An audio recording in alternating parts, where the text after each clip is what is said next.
Hey. Hi. Hey. Welcome back to page 3. I'm Ellie. I'm Sydney.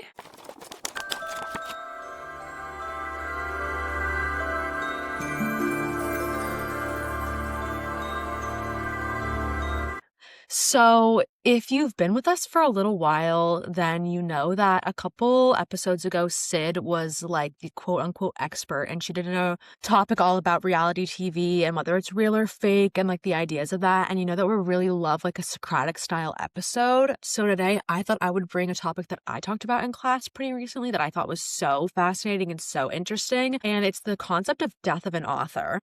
So I'm gonna walk everybody through what death of an author is and then interview Syd and like ask her questions about what she thinks about it. And we're gonna have like a kind of like a open conversation. Feel free to add your own theories, your own ideas, but it kind of incorporates everything we were talking about like in our last video and all the things. Yeah, So I have no idea what any of this means. I'm obviously not in school like Ellie is for the same things. And when I think death of an author, I think like death. So yeah, or like their work is like no longer relevant. That sounds harsh, but like that's what it sounds like it means to me. Like they initial thoughts that like their work is no longer relevant or it's been like wiped from history in some capacity. It's no longer talked about. So yeah, I'll be learning with you guys since I have no clue. I'm gonna explain this well. I'm not always the best explainer of things.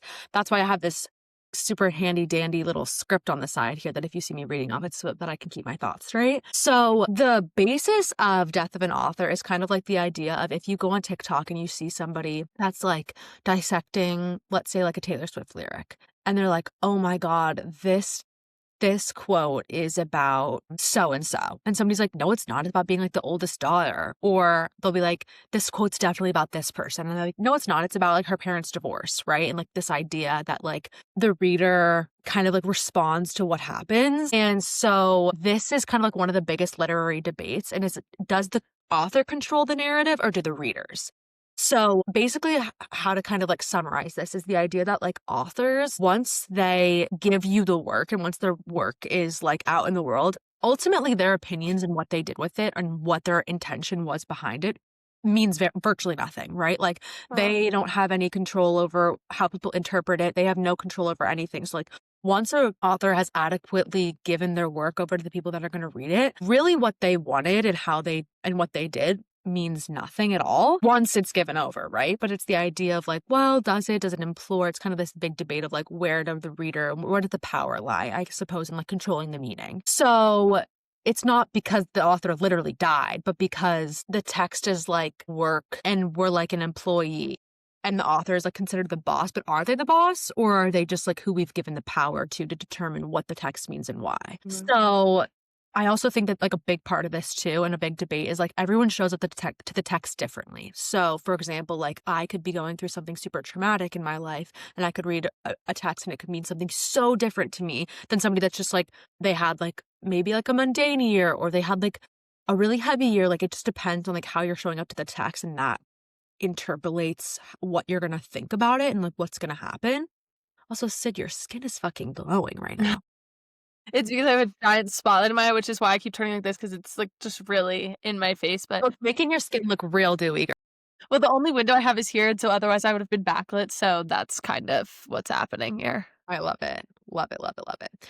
Oh, even like everything that you're showing up with the text interprets what the text is going to mean to you, right? So if you have like a shitty mood, if you have cultural knowledge, if you have different things, like if you, like, for example, like if I'm reading a text and I think it's like homophobic and I could say like this text is homophobic and everyone else will be like, no, it's not. And I'm like, well, are you queer? Do you know these things? Like it just, everybody shows up to text differently and everybody interacts with work in a different way. And so basically the death of an author says that the author isn't the boss of the meaning and the reader response says readers actively create meaning. So reader response theory is basically like when a reader reads something, it becomes theirs too.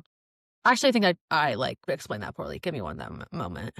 Reader response theory says that readers actively create meaning, like as they're like doing it. Like text means nothing, and then when they read it, it suddenly means something. It's the same idea of language. It's like what we were talking about in our couple episodes ago about how, like, nothing means something until you actually give it meaning itself. Yeah, you assign meaning to it. You assign meaning to it, right? And so, and then if you think about it, and it gets like, this is where it gets like really spicy and interesting to me, is the idea that like the internet is basically like a huge meaning factory, and that nobody really believes and like experiences things privately anymore. It's more of like a public exploration and a public understanding of like what happens, and we're all just kind of like collectively understanding things together. Examples for this: fan theories that are like big. So if you think about like heated rivalry, which is huge in my house right now, huge all over the internet, but a lot of these interactions, a lot of these like small things, they come from the fans. It's like even bigger. Right before this, Sid and I were talking about Fourth Wing. Do you want to use that example? Yeah, so the Fourth Wing example, and I don't know if this really aligns well because obviously the intention of this conversation is that I don't know anything, so you can get my honest opinions. But Ellie asked me if I knew any examples of like a fan theory, and the first thing that came to mind was if you read Onyx Storm of Fourth Wing, obviously it's the third book and there's nothing else after it yet, but it ended on like a really extensive cliffhanger, which I won't spoil for you, but a lot of people didn't love the book. They didn't think in comparison to the rest of the series it was very good, but it literally was nonstop talked about all over the internet because people were underlining specific words and coming out with theories and saying like, oh, well, she blinked in this scene and their eye color changed to this in this scene and they used this specific word and she could have phrased this question differently. And people went like so investigative. There were series of people like, you know, in movies where they have like strings tied from people to places into things and they like make a big giant bulletin board. People were making those and like presenting them to TikTok Yeah. to understand like the theories, and there were so many different ones that people were posting, like, and all of them could have been like possible. People were posting these like boards and these theories and basically trying to get you to like rally behind if theirs was right or not. Keep in mind, like, the author Rebecca Yarros has come out and said zilch. Like, she's not telling you if any of the theories are right. She's not saying anything. So it's like, it's just crazy because people didn't even really like the book, but I mean, everybody was getting behind certain theories. Like, I could tell you the top 3 prominent ones, and you fell into one of those 3 groups. You either believed this one, or this one. It was just insane. And, like, I loved the book, but the people that didn't like it were still falling into one of those 3 Yeah. categories. Like, the whole cultural meaning of it was so significant to anybody that, like, had ever had a place in the Fourth Wing, like, world. Right. And so, that gets into the idea of like so many people have like an interpretation of something that happens. TikTok is this big vat of all of these opinions, and everyone connects to them and creates their own theories and creates their own things, and like you get to have fun with it. And so it's kind of like this toggle between like, okay, so the text belongs to the public, right? Like once it leaves the author's hands, it is no longer theirs to decide what happens. People show up to the text differently. Everyone interprets the text differently than they want to, or however they want to. And the author really has no autonomy or no power over it once it becomes, and that's the joy of art, right? It can mean everything to everybody else. And I think it's an interesting thing, though, the difference between, I would say, like writing and like painting or writing and like all these different things is that like you can really like, I don't want to say you can really dissect it, but it's like you can pull lines and there's so many different ways. Well, the same could be said about a painting, but I just think people, or at least on my side of TikTok and my algorithm, always shows me these big rabbit holes that people go down with like all of these different things. So, and then there comes in the idea of like, okay, well, if the author tries to take back meaning, then like, should we let them? So this gets into the idea of like Harry Potter. And if you're like a Harry Potter nerd, you will know that like people have taken like 1-line, 2-line segments of these characters and run off with them on a whole storyline, creating fan fictions and all of these things. And then J.K. Rowling, as a lot of people know, is not very inclusive, and maybe even, I don't know if she's explicitly come out, but I think she's come out and like, I don't know if she actually come out and been like, that character's not queer or whatever. But all of these meanings, right, and all of these different things. And then, so then if the author tries to take it back and then tell the public like that character's not queer, do they really have the power to do that anymore? And is it really theirs to decide something of that nature, right? And so then it gets to the idea of like, well, then is the text theirs anymore? Do they own it anymore, right? Because it becomes, then if you're opening this like kind of like a sponge for people to interpret and dissect as they want, so then does the author really get the control over it anymore? Well, I think it's interesting because one of the first episodes the first episode we ever did, the prologue episode, you said the exact words you used, and maybe I'm like one word off, but to an extent, the exact words you used were, there's something so intrinsically beautiful about an author and and the audience, because as soon as the author writes something and gives it to the audience, you're co-creating it with them, and it's, like, intrinsically just as much yours as it is the author's. So I just think it's interesting because it's, like, It is very interesting. also, like, with the fan fiction thing, like, I think a really good example of, like, and I don't know if J.K. Rowling's come out and said, like, "This character isn't this, so you shouldn't write it this way." Like, I have no idea. I never read Harry Potter, nor did I watch the movies, so I Really? have no clue. Yeah, I never was in the Harry Potter world, it really freaked me out. My family was really into the movies, and I would have nightmares about the clips that I saw them watching, so that was the end of Harry Potter for me. It really freaked me out. But if you read ACOTAR, then you know that one of the main characters, Moore, a large speculation is that she's a lesbian, but she never, in none of the books did she explicitly sit down and say those exact words. She alluded to a lot of things. No, she didn't say the exact words. I'm a lesbian? She never said that. She did. She sat down with Feyre and was like, No, she alluded to it without saying it. she I'm looking this up. deadass said, "I have been with women and I prefer women." Did she say she's a lesbian? No, but, like, she's been with men and she doesn't wanna be with men anymore. That's, like, means that you that gets into the idea of, like, sexuality, and sexuality No, is no, no, but more importantly is that half of the readers either really, really, really are in a agreement that, like, want Sarah J. Maas to write her with Asriel and him to be the exception of the rule. That like, she doesn't like, even though she prefers women, they want the exception of the rule to be Asriel and for the book to be Asriel and Moore. And half of the internet is like, let the girl do whatever the fuck she wants. Like, Asriel's gonna end up with Elaine and this whole there's, like, so many theories about it. oh my god. Yeah, people are really, Okay. like, in control of the idea that they really want more of the story being, like, Sarah J. Maas is gonna write the next book, and if J.K. Rowling's gonna write a book, she's gonna write the next one also. Right. But, like, for the Harry Potter thing, like, if you've heard of Alchemized, that's obviously started as, like, a fan fiction about Harry Potter. Yeah. Like, and now it's published. Yeah. But, like, if whether they have the control or not to take it back, I don't really know because once something's written, it's not like they can come out and say, like, after that somebody wrote about Harry Styles, like, it's not like he could come out and sue them, like, they didn't use his name, they didn't do anything, like, and we just assigned the meaning to the fact that, "Oh, this is obviously about Harry Styles," and then it got published and it came out. That could've started as a fan section with deadass Harry Styles, Yeah. and then they republished it being like, And now it's a movie thing, and even yeah, though anybody that published it as the like, when the actual book came out, when it sure. left Wattpad, and when it got turned into an adaptation, like, anybody could go back and see that at one point it was Harry Styles, and, like, anybody c like, if he really cared that much, he could probably go back and sue for that and, like, get it taken down and whatever.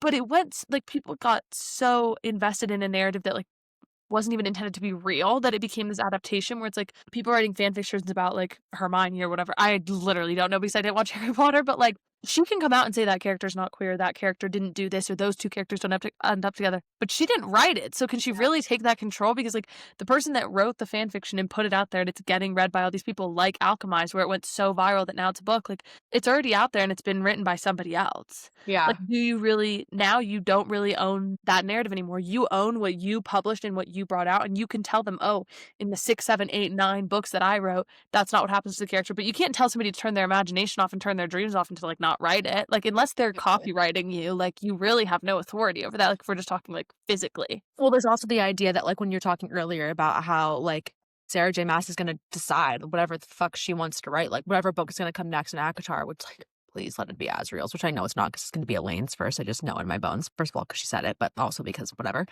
But it's so interesting because as we were saying fan theories about ACOTAR, I was starting to get like, that's not right. Like, that's not how it's gonna go, but that's my own interpretation, right? Yeah. That's a completely different interpretation. And like, as much as I want to like scream and be like, you're wrong, you're stupid, how could you think that? Like, that's like up to that. It's like ultimately the joy of reading is like it becomes everybody's different ideas. And that's like what's so fun about reading is like I could have a completely different interpretation than you could, and we could have all these fun discussions about it.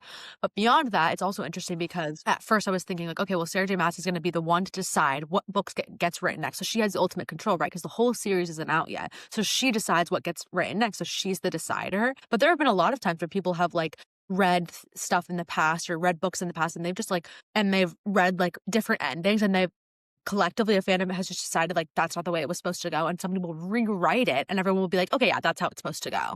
And Yeah. it's interesting that they can then have the power, so the power really does lie in like the reader's hands, and it's very interesting. And so like also I think that it gets into the idea of like the text belongs to the public, but then we still want the author to like certify meaning. Like, it's so satisfying when the author's like, yeah, they are queer. Like, especially because, like, as a queer person in the queer community, like, it's so satisfying to be like, oh my God. And it's also fun to find yourself in different characters. And that's like the Yeah. truth of it, right? And like, is that really up for the author to decide? Do they take away power? All of these different But things. also, like, I think about the fact that it's like, for example, they could come out and confirm a fan theory or not. Like, if we're using Taylor Swift as the example for a song, like, she sat down and said, "This song is Yeah. about this thing and this person," and whatever. But there are still fans that will create 2 separate worlds. One where they know the exact meaning of what it was. So, like, for example, like, if you know that this song by her was about this thing, but it Mhm. resonated with you about this thing, you basically see it as 2 separate items even though it's one song. The version of the song in which it means this to her and the version of the song that you listen to that means this to you. And a lot of people feel that way about books, like, specifically, like, I know when I first read ACOTAR, it was after Ellie had read it, and we went down, like, so many conversations about my theories and my thoughts before, like, every book and things like that, and, like, the little details I was picking up. And certain things that she picked up, like, I did not, like, slipped right under me, and I, like, did not have a theory for that. Whatever. I read Fourth Wing with my friend Claudia, and she had a lot of theories after the 3rd book was finished, and we were, like, deep in the TikTok rabbit hole of the main theories that people were coming up with this, and we were trying to say, like, which one do we think is gonna be true about the next book, and we borderline went insane. Like, it's really, like, I actually am a little embarrassed to admit how much we really cared about discovering what was gonna be true or not when we're not gonna know because she hasn't confirmed anything. But, Yeah. like, the way that I read the characters and the minor characters that stood out to me that I paid attention to made my theory different than what she thought because she resonated with different characters and paid attention to different things. Okay. And we had assigned, like, even just our opinions on, like, do we think this person is a morally gray person or actually a good person, like, was interpreted so differently because I think in the last episode, Ellie or a couple episodes, Ellie said something about how, like, in cancel culture, a lot of people wanna cancel people because they associate that person with somebody who had similar characteristics that wronged them, and so they just, like, categorize them in this big group. And it's really similar to this, like, if you see, like, say you're reading a book about a guy and you had a really bad breakup and this guy reminds you of that, like, you're probably gonna dislike him, like, throughout the book, and, like, anytime he does something wrong, that's what you're gonna see, that's what you're gonna feel. Yeah. And so the thing you said about, like, how you show up to the text completely changes the meaning, Yeah. like, really, really does, because if you showed up to, like, any of the ACOTAR books in a different mindset, you would have completely interpreted it differently. But also, I think about Sarah J. Maas specifically and Rebecca Yarros, who have books that ended on, like, non-concrete endings, and they're on social media, they have a PR team, so, like, are we co-creating it even though we don't realize it? Like, even though they're the masters of meaning, are they seeing all these theories and being like, "Oh, damn, that's a good one, like, maybe I actually should do that," and stealing these things, which nobody's gonna know that they're stealing that because people are just gonna feel validated and think they were right. Mhm. So, like, are we helping the author assign meaning, and is then in turn the author helping us assign, like, is it a circle? Like, they see what we're thinking, so then it comes out, and then we see what they're thinking, then we create a new theory, and like, is it like this? Because I don't know necessarily if it's, like, once it's in our hands, it's out of theirs. Like, I don't necessarily know if it ever leaves, like, if there's actually a transactional experience. Right, like, if it ever it's and that gets back to our idea that there's nothing that's very like, point blank black or white, point blank this Yeah. a classmate of mine, Amber, who I adore, they told me once in class, and they said this really great, really wise statement, and it was about the idea of, like, problematic text, right? And, like, what you do with it. We were analyzing The Great Gatsby for my lit theory class, and we'd spent almost the entire semester working on, The Great Gatsby. We worked on, like, one other book, but the problem with The Great Gatsby is there's so many issues with it, right? And there's so many feelings, and then there's, like, the speculation if Nick is gay and all these things, and that's why we, like, talked about, like, reader response and, like, death of author because, like, well, we'll never know what Fitzpatrick wanted and all of these different things, right? But so it was just a really interesting idea. We were talking about, like, how it's hard when you are, like, a person who enjoys a text, right? Like, let's say that, like, Twilight is, like, one of my favorite stories of all time. But me, I know how problematic that is. Like, there are so many issues with it. But inherently, everyone has collectively decided that the story is no longer we've taken it from the author's hands and made it into something that is so for the fandom that it's no longer hers, and therefore, like, we find liberation in it.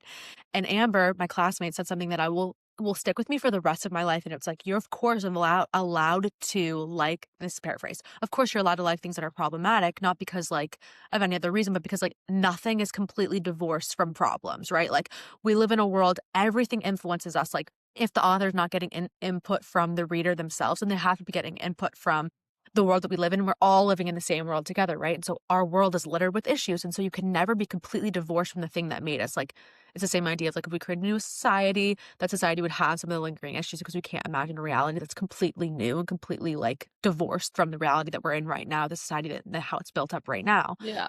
So the idea gets to the thing of like there's no art that you will consume. Nothing will ever be divorced completely. Nothing will be completely ethically perfect, right? A little sprinkled perfect box. However, the thing that you like about it cannot be the problematic thing. So, for example, if you go and you read Twilight and you're like, oh my God, I love how misogynistic it is. Like, I love that. I love it. I love it. I love it. Or you talk about like how like misrepresented the indigenous people are. And you're like, I love that part. That's a great part. If you talk about those things, that's a problem. Yeah.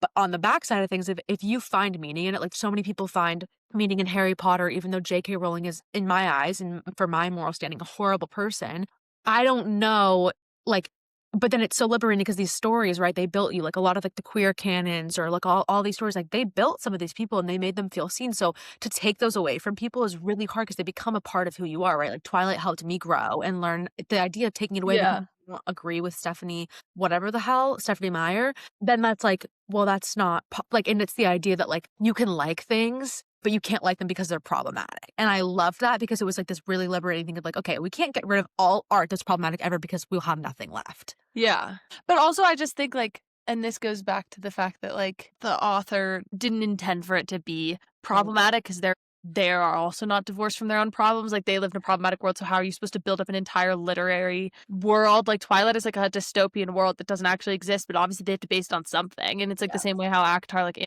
Amarantha was based off of Trump, or not Amarantha, King Hybern was Yeah. based off of Trump. Like you can't, like, even if she didn't like steal specific quotes or things or details about him, like he doesn't look like him, he doesn't sound like him, whatever. Like she specifically, whether she formed it off of Trump or anybody else, you can't like just come up with something that doesn't exist. And so authors can't, they didn't intend to write something problematic, but they just didn't realize it was problematic because you can't divorce yourself from problems. But in the same note, the author, like we might show up to reading it differently, but the author can't control how it's interpreted because the author shows up to writing it differently. Mm. Like if an author is going through something like really incredible or really traumatic, and like this story is probably going to interweave with that. Like those emotions are, you're not going to be able to separate those emotions from the pen and the paper. Like you just can't. Yeah. And so they, as they are writing it, are not only infiltrating it with those thoughts and feelings of what they're going through and how they're showing up to it, but they're also interpreting it and assuming that it is,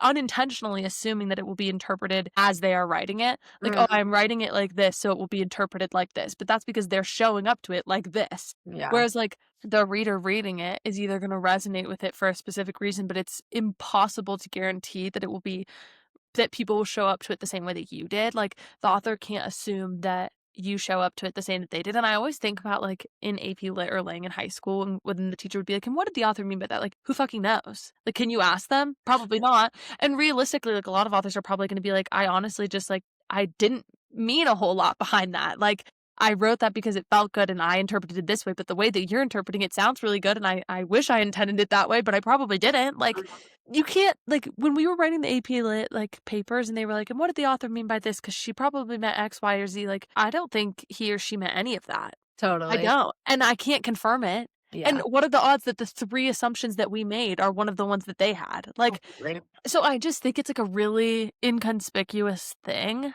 Well, I guess because it doesn't trade hands specifically. well, I also think a better question to ask would be like, what did the author mean? Who the fuck cares? Like, it really has nothing to do with your experience of reading it. Like, if the author meant something like, okay, I think I have a different perspective on this too, because right now, if you're new here, I'm writing my thesis, which is a novel for my creative writing degree, my master's in creative writing. And every single day I show up to the page differently, and every single day I experience it differently. And like, I think one of the issues I've always had with people reading my writing that I know is because they can, like, if Syd reads my writing, right, she knows things about me that my writing will reveal that I know she knows, right? But if you don't know me, you will have no idea what any of It these, won't reveal that. you won't reveal anything about it, like, right? And like the same with like my girlfriend reads things. Like, it's so hard for me to let her read my writing because I know that there are things that I'm revealing about myself that maybe I don't even know that I'm revealing, but you wouldn't know them unless you knew me. Yeah. And so it's like just a really different. Well, I also think, like, on that note, like, If you are willing to give your art to the world, and let's just stick with writing for this purpose, just because that's like what I understand the most. If Mhm. you're willing to give your writing, your book to the world, then I think to a certain extent you have come to terms with relinquishing control of the meaning because it is more important that the audience resonates with it in no matter in what like you and me when we were talking about you writing, like we were saying how like somebody will resonate with somebody in the book and it doesn't have to be the main character, but somebody will resonate with something and that is more important than like the Totally. specific derived meaning they take from it, more that they just at least resonated with it altogether. Because, like, you want to be a place for people to feel seen and understood and all of those things that come with reading. So, how they get there is less important than they actually do.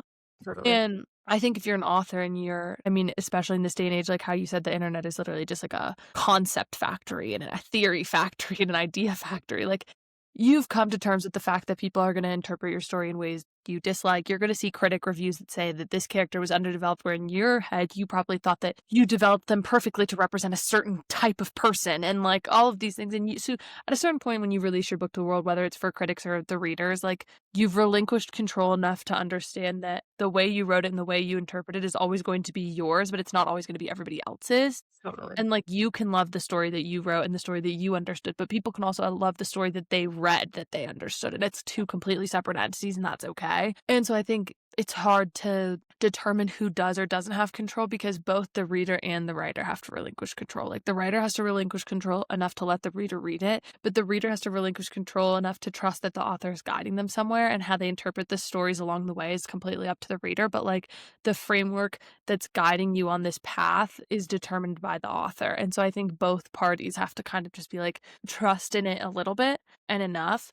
But because the author is never inherently 100% giving something away and the reader is never 100% giving something away or taking something, it is, in my opinion, more of a 50. And sometimes that's a good thing, sometimes that's a bad thing. Like maybe the author, like J.K. Rowling, is like pissed about the fan fictions being made and is like, whatever. But the readers in their community that love the characters that this author created, like J.K. Rowling created characters that spoke to generations of people, Yeah. and they're loving these fan fictions. Like, you can't really be mad at them because these are the same people that loved and supported these characters that you created, and they're still finding ways to keep those characters alive. So, like, I really do think there's like some sort of, I don't even want to say 50-50 because I don't even want to assign a number to it, but there's some sort of, how you said in the first ever episode, intrinsic co-creative relationship between it. And I think that is the only thing that you could sum it up to. Totally.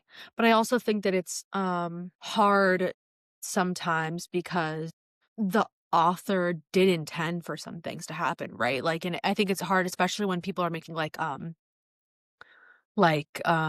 reaction pieces, or they're trying to like get at like the political scope of things. There's um a short story called The Platform, and it was made into a film, and it was very powerful, very moving piece, right? And I think it can be infuriating when you watch that piece and you know it's about like classism and all these different things, and it's just it's fucking crazy. This theory is insane. And I think it can be frustrating when you walk away from a piece that is so clearly political or so clearly artistic or so clearly about this very niche experience of the human experience, and then somebody else comes in and they're like, "Oh my god, that was so cute." And you're like, "Cute? What the hell did you just watch? Like, that's not cute at all." Do you know what I Yeah. mean? But do you think that then comes back to the fact that it's like, when we were talking about your writing, I was like, you're gonna find your audience, but it's not necessarily gonna be for everybody. Like when I was training for my, and this is like a terrible example, like this is like the most mundane, simple, basic example ever, but I was like making my playlist for the first sculpt class I was gonna teach. My friends were like, well, not everybody's gonna like your class, not everybody's gonna like your music anyway, but like, why would you not do it how you intend it to be? Because then you will find the people that do like it.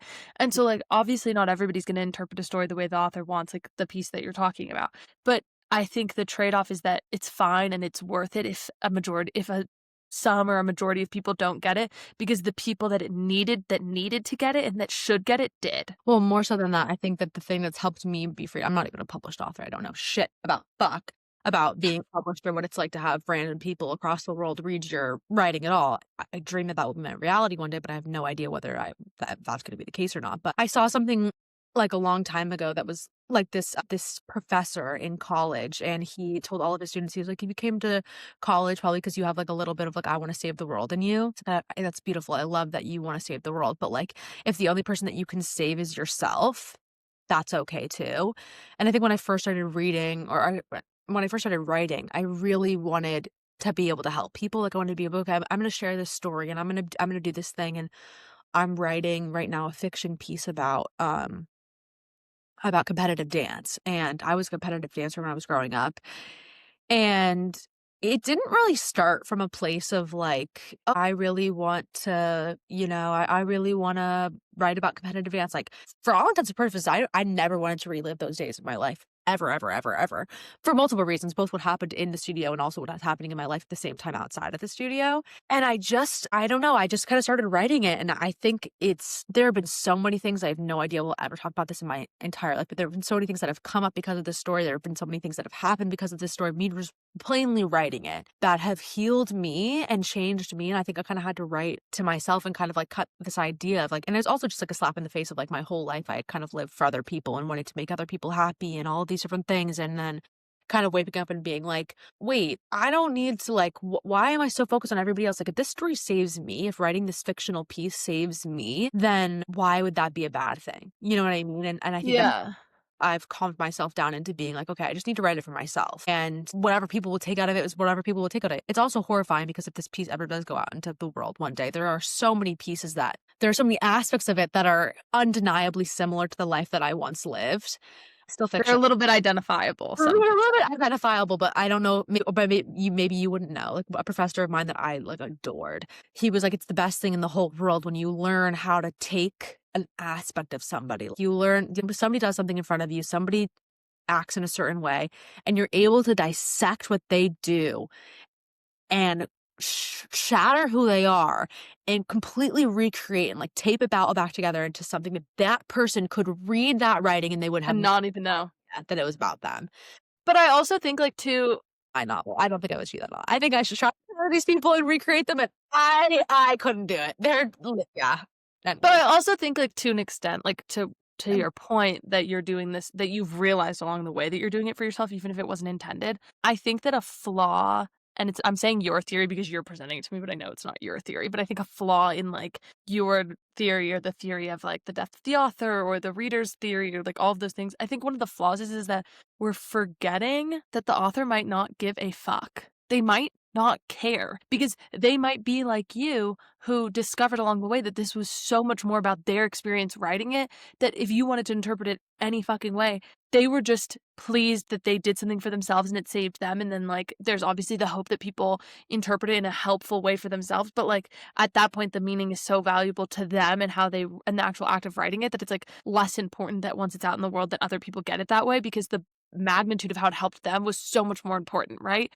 And so I think we're forgetting that A, the author might just be going through that and not care. B, the author might be deriving meaning from the audience and we're just like naive and don't see it. Or C, the author is just as guilty of changing the meaning of their own writing because they are showing up to it different every single day, the same way every reader is showing up to it different. Like you've showed up to writing your novel every single day in a completely different place. Like it can't be the same every single day. So obviously when you read those pieces, you're going to see the different movements of the chapters in different ways. And I'm going to read it differently. Then your friends are going to read it differently. Then a stranger's going to read it differently. Then your parents are going to read it differently.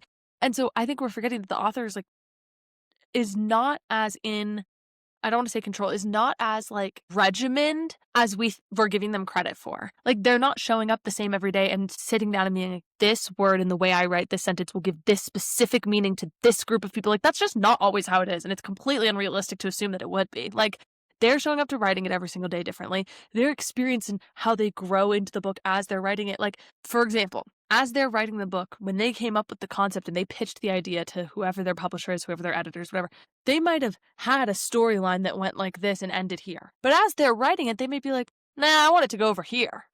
So we can't, like, we have no idea what their experience writing it and, like, what they're coming up with and what they're going through at the same time and what their initial plan was because it's very, very rare in which the initial storyboard you had for your book is the exact bullet points you follow all the way through. Like, it's just rare that exactly how you mapped it out in your head because these characters are very real to the person writing them as they are real to the person reading them. So I just think that the flaw in the theory is that it's assuming that the authors fit into one specific category and it's that they are the bosses and they are the creators and they know that their role is that. I disagree because I think that you're thinking more broadly like the entire process of a piece. I don't know how to describe this. Like, I think that when you're writing something, maybe the way that you get from point A to point B is like you could like for example, like I thought that my novel was going to start out like one way and I thought it was going to finish a completely different way. And then as I'm writing it, that has completely changed. But the point of my novel has never been them getting from point A to point B. Like it's been the overarching tone that goes with it, and that's Yeah, where but now the journey has changed, so don't you think people are gonna interpret this journey differently than they would have interpreted your initial journey, even if the overarching theme is the same? Like, they could have derived different things from different steps that were taken, and now steps that are being taken in this series of events that are gonna happen in your novel, like, because they're not the exact same are good. Like, I didn't dance at all, ever. So when I read it, I'm probably not gonna derive the same meaning as a dancer would in these series of events, but maybe the other series of events, even if it was dance related, had more things that I would have understood. Like, you can't guarantee that the way that you even if the overarching, like, point of your book is the same or, like, what matters to you, what the journey is, like, what the underlying tone and theme and concept is, like, that's assuming that everybody else is gonna be able to comprehend that or, like, derive it from that. right. No, I think the interpretation changes, but I think that the author's intention is always the same because it means the same thing to them and it always will. Like I think that that's just so like or maybe like I think that it's just like this whether interpretate interprets that correctly or not, I think does matter to some people because they really are trying to get like a point across. Suzanne Collins is always trying to like talk about like the political state of America. And she's made that very clear. Like she only writes when she has something to say. And she writes these incredible novels that are so based off of the society and the structure of the society that we live in, right? And if you don't get at that at this point, then I don't know how to help you. But I think that there are other things along the journey, like along the way, like my novel's like about like overcoming. You know, you're gonna have to read my novel to figure out actually what it's about. But do you think that, like, people that, like this is a question because this is, like, how I was thinking of it is, like, if I'm writing something and my initial intention is I want the overarching theme to be this, even if that never changes and what it means to me never changes. Say if in the middle of the writing process I go through something, whatever. Even if the overarching theme of the book is a certain way, and that's not gonna change and the meaning of that doesn't change, the way I write will probably change based off of what I go through. The way I the way the character development happens and what traits those characters develop through the story, but also through what I'm going through is probably gonna be different. Meaning that even if the reader does or doesn't interpret your overarching theme, which is the most important part that means probably the most to the author, is like their initial intentions of why they're writing this and why it matters and why it's important is like probably in that theme. And whether people get that or not will or will not change because of this. But the way they resonate with the characters and the journey because of what you're going through during the writing process, and maybe subconsciously you change different character traits about these people in these stories, that might change the way that, like, me as a reader, I'll probably interpret it differently based on the character traits you present to me, right? Like, and so even if the overarching point stays the same, I might see the steps of getting there as a character. I might derive certain meanings about the way the characters experience the journey of that overarching thing different. But I think that when you're writing a character, of course, when you're writing a character, there is a part of you that is them. But there have been so many aspects when I'm writing something where the way that I'm writing a character and what I'm writing about this character is not. It's not really me. Like you have to listen to the character themselves, and they say their own. Like it's almost like they're their own human being, and you're just like the lucky person that gets to communicate them to the world. So I could go through something really traumatic and really horrible, but the character could still say the same because they're their own person and they're their own thing that's supposed to communicate something to the world, and they speak to you almost like through like it's like a hologram. And if you can adequately speak to their experience through the writing. See, then I think that no matter what, I still don't think that there's like a yes or no answer of who is in control or who is in creative control or who has the most ownership, because I still think that no matter what, it comes down to the fact that the author has to relinquish a little bit of control and put trust in the reader that they're going to interpret things in a healthy way and at least somewhat in the way the author intended or in a way that is insightful or beneficial. And the reader has to relinquish control and put trust in the author that what they're giving them is something worth reading and worth determining and worth assigning meaning to. Mhm. And I think that's really what it comes down to, because the author is never gonna know how every single reader is gonna show up to it, and we as a reader are never gonna know unless they come out and state it specifically how the author showed up to it. We're just not going to. It's impossible for everybody to know everything about everyone. Mhm. And so I think it really comes down to the fact that, like, both parties are putting trust in each other, and there's a mutual understanding that, and I think a bit of a mutual respect that the reader can know that if the author put this out there, to some extent it is really important to them. And I think there's a mutual respect that even if an author doesn't love the theories or the way that the reader is assigning meaning, they can see the impact it's had on the reader to do so and respect that as well. And I just think that there's like kind of a mutual understanding that like it is a co-creation and you have to be accepting of that if you're willing to put your work out there for judgment. And it's the same way you have to be okay with being judged or criticized if you're going to be public. Totally. Totally. I think that it definitely belongs to both people, and it's an everlasting relationship that has to be trusted. And I think a lot of times authors sometimes fail the audiences, or I don't know. It's all subjective and very much opinions, because I could think that an author completely butchered a novel and didn't take us through the right way, or vice versa, and whatever. Anyways, that's all I have for Yeah. us. I was gonna ask some questions, but we just kind of talked about it instead, which is totally cool. I think now we can almost take this debate and talk about book of the month for those who have been reading along. I'm so excited about Book of the Month because I picked it, and when I really care what Ellie thinks about a book that I like, which I guess based off of our conversation, I probably shouldn't, but in our last episode, we probably shouldn't.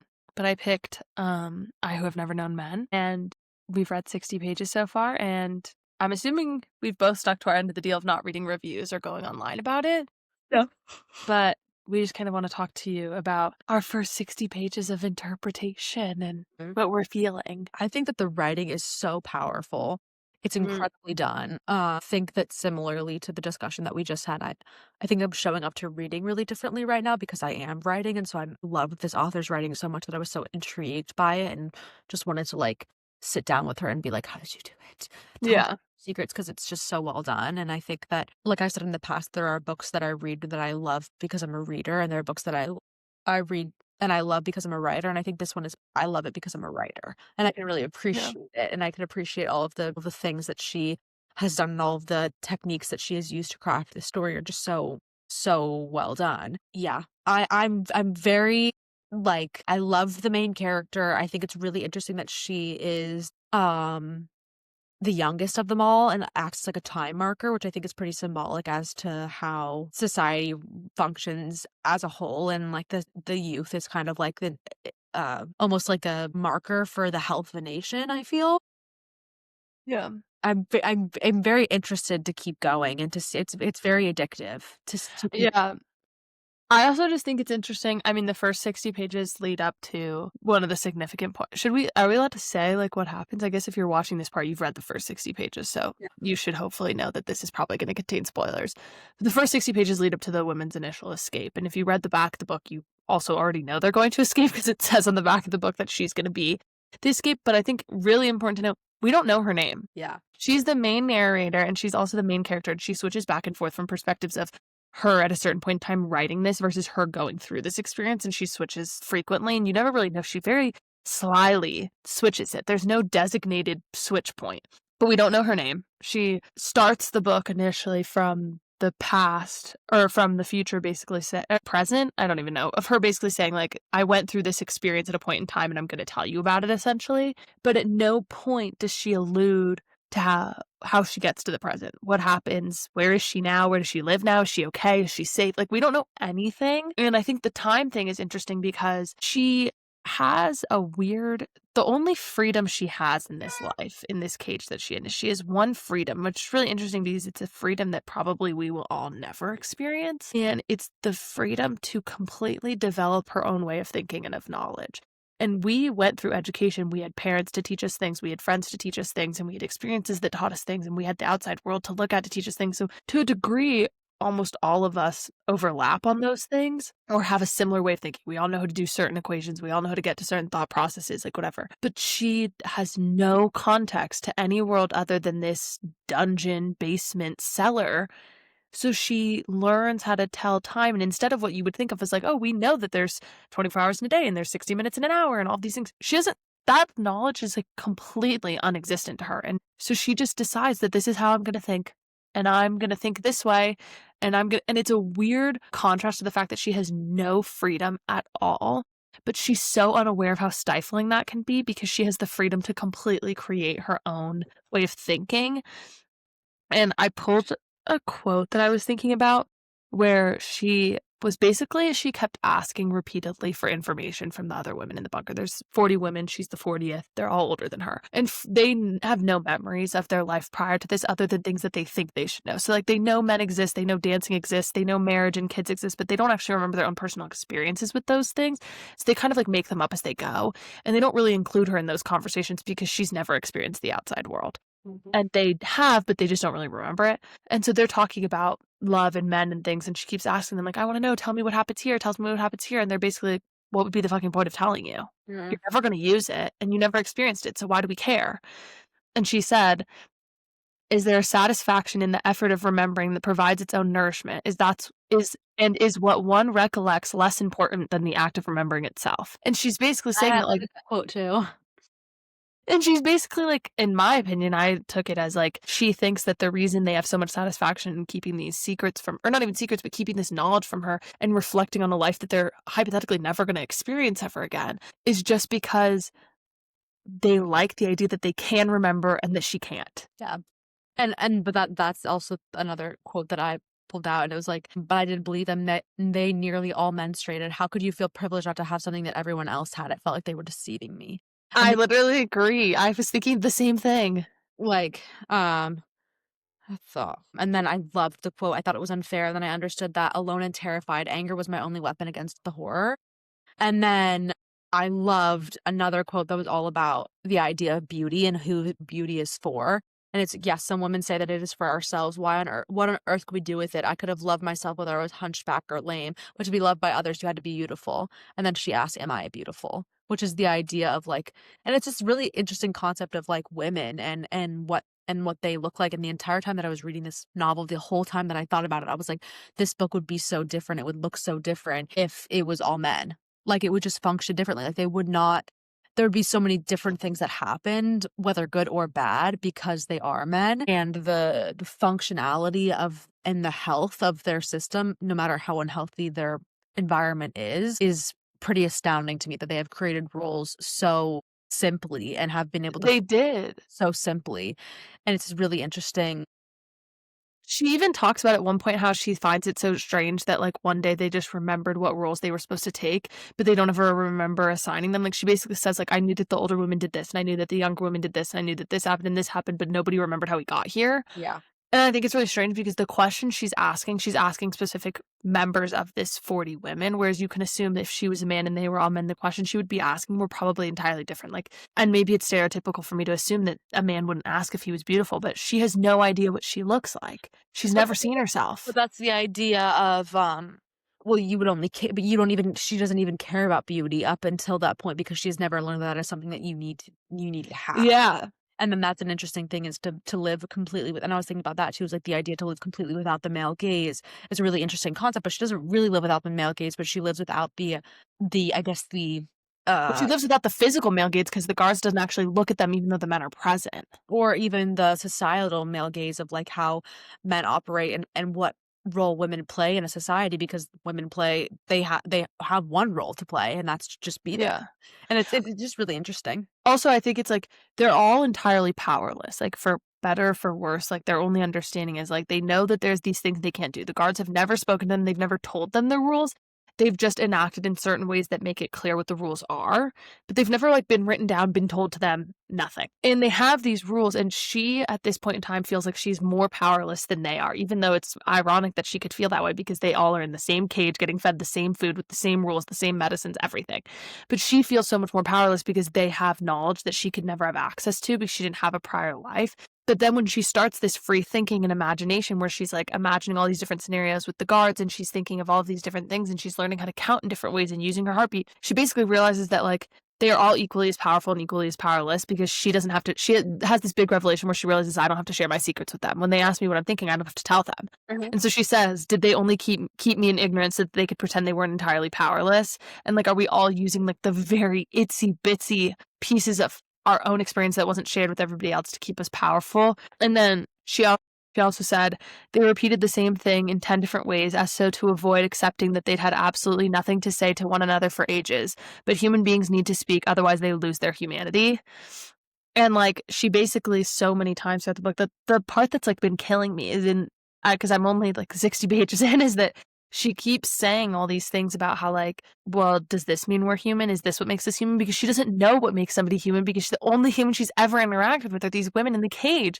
So she just assumes these things, like, she said something that everybody does becomes meaningless. It's just a habit, a custom, nobody knows when it started, they just repeat it mechanically, and she's, like, coming up with all these ideas on her own, Mhm. which is just so weird to think about because it's like, I don't remember a time in which we had to experience anything to come to know those things. Mhm. Like, they were inherently passed down to us. We didn't have to go through something to learn them. Like, I didn't have to learn that when everybody does something trendy, it's a trend, so it's less meaningful, right? Like, we just that was passed down to us. Like, Yeah.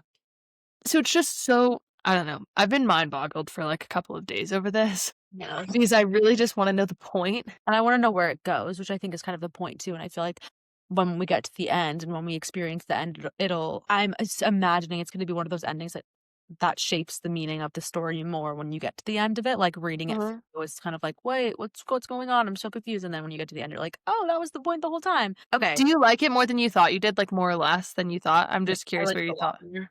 I had a feeling I was gonna like it based on the books that I read in the past that are very similar to it, and, I don't know, I always like what I always like reading about how women overcoming things because I just think they're cool as shit, so whatever that's worth. Good. Okay, so read the next 60 pages.